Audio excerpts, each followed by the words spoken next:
So siya nga pala mga paps, konting chika-chika lang muna tayo habang naka-red pa ang traffic light. Mas maganda na rin na hindi tayo aasa sa tip.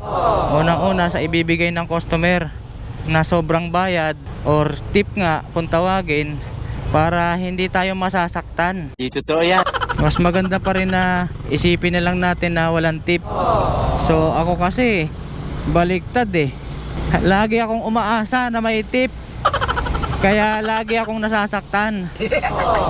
Pero kumbaga hindi naman madalas, mas marami pa rin ang nagbibigay ng tip sa mga customer ni Lalamove.